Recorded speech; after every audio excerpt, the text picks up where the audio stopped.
ಕೆಲವು ಸೆಕೆಂಡ್ಸ್ ನಂತರ ಒಂದು middle aged couple cabin door open ಮಾಡಿಕೊಂಡು ನಿಧಾನವಾಗಿ ಹೆಜ್ಜೆ ಹಾಕ್ತಾ ಒಳಗಡೆ ಬಂದರು. ಅವ್ರನ್ನ ನೋಡಿದ ಅಮೋಘ್ಗೆ ಖುಷಿ ತಡೆಯೋದಕ್ಕೆ ಆಗಲಿಲ್ಲ. ಅಮ್ಮ, ಅಪ್ಪ, ಹೇಗಿದ್ದೀರಾ? ನೀವಿಬ್ರು ಬೆಂಗಳೂರಿಗೆ ಯಾವಾಗ ಬಂದ್ರಿ ಅಂತ ಸರ್ಪ್ರೈಸ್ಡ್ ಆಗಿ ಕೇಳ್ದ. ಅಮೋಘನಪ್ಪ ರಮಣ್ ಖುಷಿಯಿಂದ, ನಾವು ಚೆನ್ನಾಗಿದ್ದೀವಿ ಅಮೋಘ್.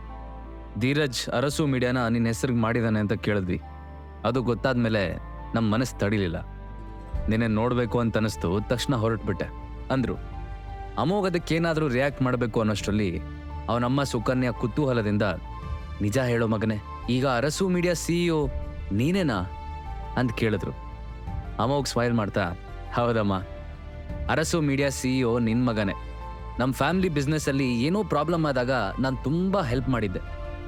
ಅದಕ್ಕೆ ಚಿಕ್ಕಪ್ಪ ನನ್ನನ್ನು ಇಲ್ಲಿ ಇನ್ಚಾರ್ಜ್ ಮಾಡಿದ್ದಾರೆ ಅಂತ ಅಂದ. ನಂತರ ಏನೋ ಯೋಚನೆ ಮಾಡ್ತಾ, ಹೌದು, ನೀವೀಗ ಹೇಗೂ ಬೆಂಗಳೂರಿಗೆ ಬಂದಿದ್ದೀರಾ, ಇನ್ನು ಮುಂದೆ ನನ್ನ ಜೊತೆನೇ ಉಳ್ಕೊಂಬಿಡಿ. ನಾನು ಸ್ಕೈ ಟವರ್ ಮೇಲೆ ಒಂದು ದೊಡ್ಡ ಪೆಂಟ್ ಹೌಸ್ ತೊಗೊಂಡಿದ್ದೀನಿ. ಅದ್ರಲ್ಲಿ ಸಿಕ್ಕಾಪಟ್ಟೆ ರೂಮ್ಸ್ ಇದೆ, ನೀವು ಆರಾಮಾಗಿರ್ಬೋದು. ನೀವು ಜೊತೆಲಿದ್ರೆ ನಮಗೂ ಖುಷಿ ಆಗುತ್ತೆ ಅಂದ. ಅಮೋಘನ್ ಮಾತು ಅವರಿಬ್ರಿಗೂ ಸರಿ ಅನ್ನಿಸ್ತು. ನೀನು ಹೇಳೋದೇನೋ ಸರಿನೇ ಇದೆ, ಇನ್ನು ಮುಂದೆ ನಾವು ಬೆಂಗಳೂರಲ್ಲೇ ಇರೋದು ಒಳ್ಳೇದು, ನೋಡೋಣ ಅಂದರು. ಆಗ ಸುಕನ್ಯಾ, ಆದರೆ ಅಮೋಘ್, ನಾವೀಗ ಇಲ್ಲಿಗೆ ಬಂದಿರೋ ಕಾರಣ ಬೇರೆನೇ ಇದೆ. ನಿನಗೊಂದು ಗುಡ್ ನ್ಯೂಸ್ ಹೇಳಬೇಕು. ನಿನ್ನ ಕಸಿನ್ ತುಷಾರ್ ಇದಾನಲ್ಲ, ನಾಳೆ ಮುಂಬೈನಲ್ಲಿ ಅವನ ಮದುವೆ ಇದೆ ಅಂದರು. ಅಮೋಘ್ ಎಕ್ಸೈಟ್ ಆಗಿ ಏನೋ ಹೇಳೋದಕ್ಕೆ ಹೊರಟಿದ್ದ. ಆದರೆ ಅಷ್ಟರಲ್ಲಿ ಅವನ ಮೊಬೈಲ್ ರಿಂಗ್ ಆಯಿತು. ಫೋನ್ ಸ್ಕ್ರೀನ್ ಮೇಲೆ ಅವನ ಚಿಕ್ಕಪ್ಪ ಧೀರಜ್ ಹೆಸರು ಡಿಸ್ಪ್ಲೇ ಆಗ್ತಿತ್ತು. ಅಮೋಘ್ ಕಾಲ್ ರಿಸೀವ್ ಮಾಡಿದಾಗ ಆ ಕಡೆಯಿಂದ ಧೀರಜ್ ಅವ್ರ ಕಾಮ್ ವಾಯ್ಸ್ ಕೇಳಿಸ್ತು. ಹಲೋ ಅಮೋಘ್, ನಾಳೆ ಫ್ರೀ ಇದೆಯಾ? ಅಮೋಘ್ಗೆ ಧೀರಜ್ ಕಾಲ್ ಮಾಡಿರೋ ರೀಸನ್ ಏನು ಅಂತ ಚೆನ್ನಾಗಿ ಗೊತ್ತಿತ್ತು. ಆದರೂ ಅವನು ಏನೋ ಗೊತ್ತಿಲ್ಲ ಅನ್ನೋ ಹಾಗೆ, ಯಾಕೆ ಚಿಕ್ಕಪ್ಪ, ಏನು ವಿಷಯ ಅಂತ ಕೇಳ್ದ. ಧೀರಜ್, ನಾಳೆ ಮುಂಬೈಯಲ್ಲಿ ನಿನ್ನ ಕಸಿನ್ ತುಷಾರ್ ಮದುವೆ ಇಟ್ಕೊಂಡಿದ್ದೀವಿ, ನೀನು ತಪ್ಪದೆ ಬರಬೇಕು.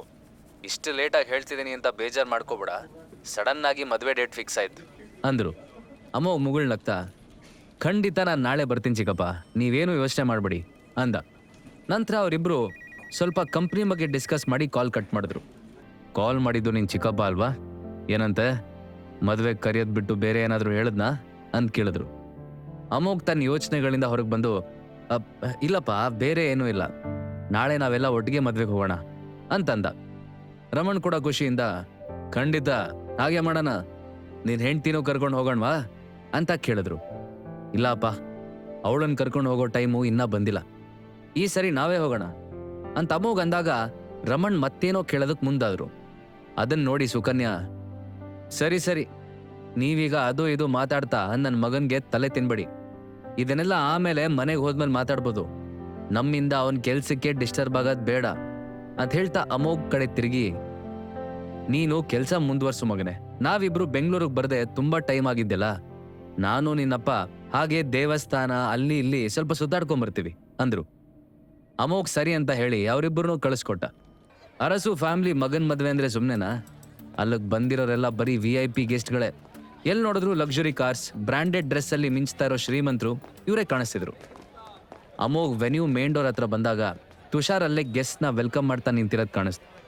ಅವನಂತೂ ಅಮೋಘನ್ ನೋಡಿದ್ದೆ ಖುಷಿಯಿಂದ, ಅಮೋಘ್ ಬ್ರೋ, ಅಂತೂ ಬಂದಿಯಲ್ಲ, ನಾನು ಎಷ್ಟೊತ್ತಿಂದ ನಿಂಗೋಸ್ಕರ ವೇಟ್ ಮಾಡ್ತಿದ್ದೆ ಗೊತ್ತಾ ಅಂತ ಹೇಳ್ತಾ ಓಡ್ ಬಂದು ಹಗ್ ಮಾಡ್ದ. ಅಮೋಘು ಅಷ್ಟೇ ಖುಷಿಯಿಂದ ಅವನನ್ನು ಅಪ್ಕೊಂಡು, I miss you too bro ಅಂದ. ನಂತರ ತುಷಾರ್ ತನ್ನ ದೊಡ್ಡಪ್ಪ ದೊಡ್ಡಮ್ಮನ ಕಾಲಿಗೆ ನಮಸ್ಕಾರ ಮಾಡ್ದ. ಸುಕನ್ಯಾ ಅವನಿಗೆ ಆಶೀರ್ವಾದ ಮಾಡಿ, ಎಷ್ಟು ದಿನ ಆಗಿತ್ತು ನಿನ್ನನ್ನು ನೋಡಿ, ನೀನಂತೂ ಮೊದಲಿಗಿಂತ ತುಂಬ ಹ್ಯಾಂಡ್ಸಮ್ ಆಗಿ ಕಾಣಿಸ್ತಿದ್ಯಾ ಅಂತ ಕೆನ್ನೆಗಿಲ್ಲಿದ್ರು. ಅವನು ಸ್ಮೈಲ್ ಮಾಡ್ತಾ, ಥ್ಯಾಂಕ್ ಯು ದೊಡ್ಡಮ್ಮ ಅಂಥೇಳಿ ತನ್ನ ಮದುವೆ ಆಗೋ ಹುಡುಗಿ ತನಿಷಾನ್ ಕರ್ಕೊಂಬಂದ. ಅಮೋಘ್ ಬ್ರೋ, ನೀನು ದೊಡ್ಡಪ್ಪ ದೊಡ್ಡಮ್ಮನ ಕರ್ಕೊಂಡು ಮಂಟಪದ ಹತ್ರ ಹೋಗಿರು, ನಮ್ಮ ಫ್ಯಾಮಿಲಿ ಮೆಂಬರ್ಸ್ ಎಲ್ಲರೂ ಅಲ್ಲೇ ಇದ್ದಾರೆ ಅಂದ. ಅಮೋಘ್, ಶೋರ್, ನಾವೆಲ್ಲ ಒಳಗೆ ಹೋಗಿರ್ತೀವಿ, ನೀನು ಗೆಸ್ಟ್ನ ಅಟೆಂಡ್ ಮಾಡು ಅಂದ. ಅಮೋಘ್ ಒಂದೊಂದೇ ಹೆಜ್ಜೆ ಮಂಟಪದ ಕಡೆ ಹಾಕಿದಾಗ ಅವನು ಎಮೋಷ್ನಲ್ ಆಗ್ತಿದ್ದ. ಆಲ್ಮೋಸ್ಟ್ 2.5 ವರ್ಷದ ನಂತರ ಅವನು ಅರಸು ಫ್ಯಾಮಿಲಿ ಮೆಂಬರ್ಸ್ನ ಮೀಟ್ ಮಾಡ್ತಿದ್ದ. ಹಾಗಾಗಿ ಅವನಿಗೆ ಅವ್ರ ಜೊತೆ ಕಳೆದ ಹಳೆಯ ದಿನಗಳ ನೆನಪೆಲ್ಲ ಕಣ್ಮುಂದೆ ಬರ್ತಿತ್ತು. ಅಮೋಘನ್ ಮನಸ್ಸಲ್ಲಿ ಏನು ನಡೀತಾ ಇದೆ ಅನ್ನೋದು ರಮಣಕ್ಕೆ ಚೆನ್ನಾಗಿ ಅರ್ಥ ಆಗ್ತಿತ್ತು. ಸೊ ಅವ್ರ ಅಮೋಘನ್ ಬೆಂತಾಡ್ತಾ, ನೋಡು ಮಗನೇ, ಆಗಿದ್ದೆಲ್ಲ ಆಗೋಯ್ತು, ಈಗ ಅದನ್ನೆಲ್ಲ ಯೋಚಿಸ್ತಾ ಮೂಡ್ ಹಾಳು ಮಾಡ್ಕೊಳಕ್ಕಾಗಲ್ಲ, ರಿಲ್ಯಾಕ್ಸ್ ಆಗಿರು ಅಂದರು. ಅಮೋಘ್ ಸರಿಯಪ್ಪ ಅಂಥೇಳಿ ನಿಟ್ಟುಸಿರು ಬಿಟ್ಟ. ಅಲ್ಲಿರೋರೆಲ್ಲ ಫುಲ್ ಗ್ರ್ಯಾಂಡ್ ಆಗಿ ರೆಡಿಯಾಗಿ ನಗನಗ್ತಾ ಓಡಾಡ್ತಿದ್ರು. ಕೆಲವರು ಕೆಲ್ಸದಲ್ಲಿ ಮುಳುಗೋಗಿದ್ರು. ರಮಣ್ ಮತ್ತೆ ಸುಕನ್ಯಾ ಅಲ್ಲೇ ಇದ್ದ ಚೇರಲ್ಲಿ ರಿಲ್ಯಾಕ್ಸ್ಡ್ ಆಗಿ ಕೂತ್ಕೊಂಡ್ರು. ಅಮೋಘ್ ಅರೇಂಜ್ಮೆಂಟ್ಸ್ನೆಲ್ಲ ನೋಡ್ತಾ ಸುತ್ತಲೂ ಓಡಾಡ್ತಿದ್ದ. ಗೆಸ್ಟ್ನೆಲ್ಲ ಮಾತಾಡಿಸ್ತಾ ಇದ್ದ ಧೀರಜ್ ಅಮೋಘ್ ನೋಡಿದ್ದೆ ತಡ ಮಾಡದೆ ಅವನ ಹತ್ರ ಬಂದು, ಓ ಅಮೋಘ್ ಬಂದೇನೋ, ನಿನ್ನೆ ನೋಡಿ ತುಂಬ ಖುಷಿ ಆಗ್ತಿದೆ ನನಗೆ ಅಂದರು. ಹಾಗೆ ಧೀರಜ್ ಅಮೋಘನ್ ಪೇರೆಂಟ್ಸ್ ಕಡೆ ಬಂದಾಗ ರಮಣ್ ಎಮೋಷ್ನಲ್ ಆಗ್ತಾ, ನಿಮ್ಮೆಲ್ಲರೂ ನೋಡಿದೆ ವರ್ಷನೇ ಕಳೆದೋಯ್ತಲ್ಲ, ನಿಮ್ಮನ್ನೆಲ್ಲ ನಾನು ತುಂಬ ಮಿಸ್ ಮಾಡಿಕೊಂಡೆ. ಈಗ ತುಷಾರ್ ಮದುವೆಯಿಂದ ಎಲ್ಲರೂ ಮತ್ತೆ ಸೇರೋ ಹಾಗಾಯಿತು ಅಂದರು. ಧೀರಜ್, ಅಣ್ಣ ಪ್ಲೀಸ್, ಅವತ್ತಾಗಿದ್ದ ಇನ್ಸಿಡೆಂಟಿಗೆ ಅಪ್ಪನ್ನ ಬ್ಲೇಮ್ ಮಾಡಿಬಿಡಿ. ಈಗ ಅವ್ರು ಆಲ್ರೆಡಿ ತುಂಬ ಪ್ರಾಬ್ಲಮ್ಸ್ನ ಫೇಸ್ ಮಾಡ್ತಿದ್ದಾರೆ ಅಂದರು. ಧೀರಜ್ ಮಾತು ಕೇಳಿ ಅಮೋಘ್ ಏನೋ ಹೇಳೋದಕ್ಕೆ ಹೋದ. ಅದರಷ್ಟರಲ್ಲಿ ಅವ್ರ ಹಿಂದಿಂದ ಧೀರಜ್ ಹೆಂಡತಿ ಪ್ರತಿಮಾ, ಇವ್ರನ್ನೆಲ್ಲ ಯಾರು ಮದುವೆಗೆ ಕರೆದಿದ್ದು, ಕರೀದೆ ಎಲ್ಲಿಗೂ ಬರಬಾರ್ದು ಅನ್ನೋ ಕಾಮನ್ ಸೆನ್ಸು ಇಲ್ಲ ಜನರಿಗೆ, ಥೂ ಅಂದ್ಲು. ಅವಳ ಮಾತು ಕೇಳಿ ಧೀರಜ್ ಕೋಪ ಬಂತು.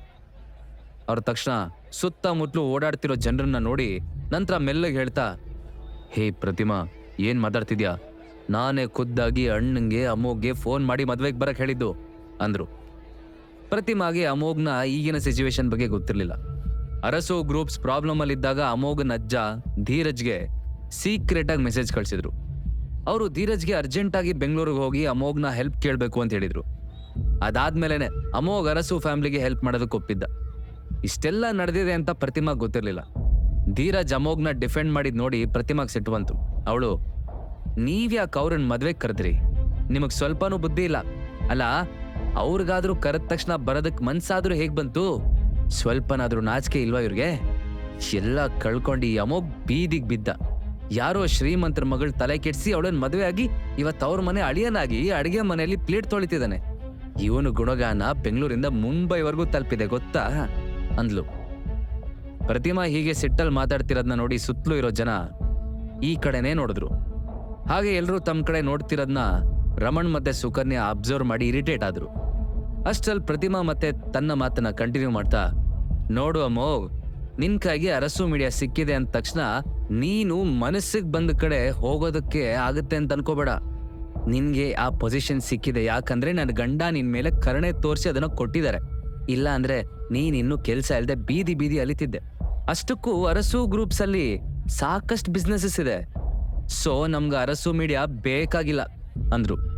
ಧೀರಜ್ ಸಿಟ್ಟಲ್ಲಿ ಹೆಂಡತಿ ಕಡೆ ನೋಡಿ, ಪ್ರತಿಮಾ ಶರ್ಟ್ ಅಪ್, ಒಳಗೋಗ್, ನೀನು ಏನಾದರೂ ಕೆಲಸ ಆಡಿಯಾ ನೋಡ್ಕೋ ಅಂತ ಹೇಳ್ತಾ ಅಮೋಘ್ ಕಡೆ ತಿರುಗಿ, ಐ ಆಮ್ ಸಾರಿ ಅಮೋಘ್, ಇವಳು ಮೂಡ್ ಯಾಕೋ ಸರಿ ಇಲ್ಲ ಅನ್ಸುತ್ತೆ, ಅದಕ್ಕೆ ಏನೇನೋ ಹೇಳ್ತಿದ್ದಾಳೆ, ನೀನು ಇದನ್ನೆಲ್ಲ ತಲೆಗೆ ಹಾಕೋಬೇಡ ಅಂದರು. ಆದರೆ ಇದೆಲ್ಲ ಕೇಳಿ ಅಮೋಘ್ಗೆ ಆಲ್ರೆಡಿ ಇನ್ಸಲ್ಟ್ ಆಗಿಬಿಟ್ಟಿತ್ತು. ಅವನ ತಂದೆ ರಮಣ್ಣಂತೂ ಸಿಟ್ಟಲ್ಲಿ ಏದೆಸರು ಬಿಡ್ತಾ ನಿಂತಿದ್ರು. ಅಷ್ಟರಲ್ಲಿ ಧೀರಜ್ ಅವರ ಇನ್ನೊಬ್ಬ ಮಗ ತನ್ಮಯ್ ಬಂದು, ನೀವ್ಯಾಕೆ ಇವ್ರಿಗೆ ಸಪೋರ್ಟ್ ಮಾಡ್ತಿದ್ದೀರಿ ಡ್ಯಾಡ್?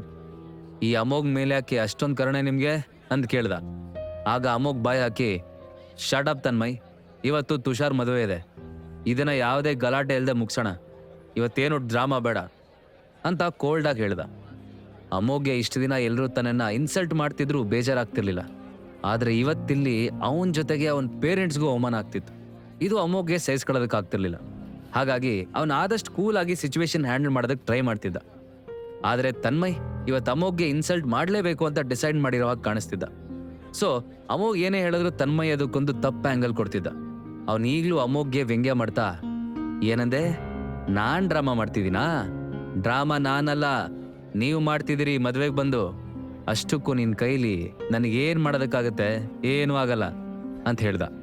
ಅದಕ್ಕೆ ರಮಣ್ ಕೋಪ ಮಾಡ್ಕೋತಾ, ಸ್ಟಾಪ್ ಇಟ್, ಏನು ಮಾತಾಡ್ತಿದ್ದೀರಾ ನೀವೆಲ್ಲ? ಏನಾಗಿದೆ ನಿಮಗೆ? ನಮ್ಮನ್ನ ಜಗಳ ಆಡಬೇಕು ಅಂತಾನೆ ಕರೆಸಿರೋ ಹಾಗಿದೆ. ಮಾತಾಡಬೇಕಾದ್ರೆ ಸ್ವಲ್ಪ ನಾಲ್ಗೆ ಹಿಡಿತದಲ್ಲಿರಲಿ. ಇದು ಮದುವೆ ಮನೆ, ನಾವೆಲ್ಲರೂ ಒಂದು ಫ್ಯಾಮ್ಲಿ ಅನ್ನೋದು ನೆನಪಿರ್ಲಿ ಅಂದ್ರು. ಅದನ್ನ ಕೇಳಿ ಪ್ರತಿಮಾ ಕೋಪದಿಂದ ಕೂಗಾಡೋದಕ್ಕೆ ಶುರು ಮಾಡಿದ್ಲು. ಏನೋ ಫ್ಯಾಮ್ಲಿನಾ? ನಾವೆಲ್ಲ ಒಂದು ಫ್ಯಾಮ್ಲಿ ಅಂತ ಯಾವಾಗ ಹೇಳಿದ್ದು? ನಿಮ್ಮನ್ನ ಮನೆಯಿಂದ ಆಚೆ ಹಾಕಿದ್ಮೇಲೆ ನಿಮಗೂ ಈ ಫ್ಯಾಮ್ಲಿಗೂ ಇದ್ದ ಸಂಬಂಧ ಕಡ್ದು ಹೋಯ್ತು. ನಿಮ್ಮ ಮಗ ಮಾಡಿರೋ ಕೆಲ್ಸಕ್ಕೆ ನಿಮ್ಗಳಿಗೆ ಹೂವಿನ ಹಾರ ಹಾಕಿ ಒಳಗ್ ತರ್ಸ್ಕೋಬೇಕಿತ್ತಾ? ನಿಮ್ಗಳ ಮುಖಾನ ಒಂದ್ಸಲ ಕನ್ನಡಿಲ್ ನೋಡ್ಕೊಳ್ಳಿ. ಅಂತ ಅದ್ದೂರಿ ಮದುವೆಗೆ ಲೋ ಕ್ಲಾಸ್ ಜನರ ತರ ಬಂದಿದ್ದೀರಲ್ಲ, ನಿಮ್ಮನ್ನ ಫ್ಯಾಮ್ಲಿ ಅಂತ ಏನಾದ್ರೂ ನಮ್ ಬೀಗರ ಕಡೆಯವ್ರ ಪರಿಚಯ ಮಾಡಿಸ್ಕೊಟ್ರೆ ಅಷ್ಟೇ ನಮ್ ಕತೆ. ಮದ್ವೆನೇ ಬೇಡ ಅಂದ್ಬಿಡ್ತಾರೆ. ನಮ್ ಬೀಗರು ನಿಮ್ಮನ್ನ ನೋಡೋ ಮುಂಚೆ ಮೊದ್ಲಿನಿಂದ ಆಚೆ ಹೋಗಿ ಅಂತ ನಿಷ್ಠೂರವಾಗಿ ಅಂದ್ಲು. ಪ್ರತಿಮಾಳ ಚುಚ್ಚು ಮಾತುಗಳನ್ನ ಕೇಳಿ ರಮಣ್ಗೆ ಇನ್ನಿಲ್ಲದ ಕೋಪ ಬಂತು. ಅವರು BP ರೈಸ್ ಆಗ್ತಿದ್ದ ಹಾಗೆ ಎದೆ ನೋವು ಕಾಣಿಸ್ಕೊಳ್ಳೋದಕ್ಕೆ ಸ್ಟಾರ್ಟ್ ಆಯ್ತು. ತನ್ನ ಎದೆ ಹಿಡ್ಕೊಂಡು ನರಳ್ತಾ ಕೂಸದ್ ಬಿದ್ರು. ಅಮೋಘ್ ರಮಣ್ ಕೆಳಗೆ ಬೀಳೋ ಮೊದಲು ಬಿಗಿಯಾಗಿ ಹಿಡ್ಕೊಂಡ. ನಂತರ ಅವ್ರ ತಲೆನ ತನ್ನ ತೊಡೆ ಮೇಲೆ ಹಾಕ್ಕೊಂಡು ಅಪ್ಪ ಅಪ್ಪ ಏನಾಯ್ತಪ್ಪ ಅಂತ ಅವ್ರ ಕೆನ್ನೆ ಹಿಡ್ಕೊಂಡು ಕೇಳ್ದ. ಸುಕನ್ಯಾ ಗಾಬರಿಯಿಂದ ಅಳ್ತಾ, ಅಯ್ಯೋ ರೀ ಏನಾಯ್ತ್ರಿ ನಿಮ್ಗೆ ರೀ ಅಂತ ಗೋಳಾಡೋದಕ್ಕೆ ಶುರು ಮಾಡಿದ್ಲು. ಅಮೋಘ್ ಇವಾಗ ಏನ್ ಮಾಡ್ತಾನೆ?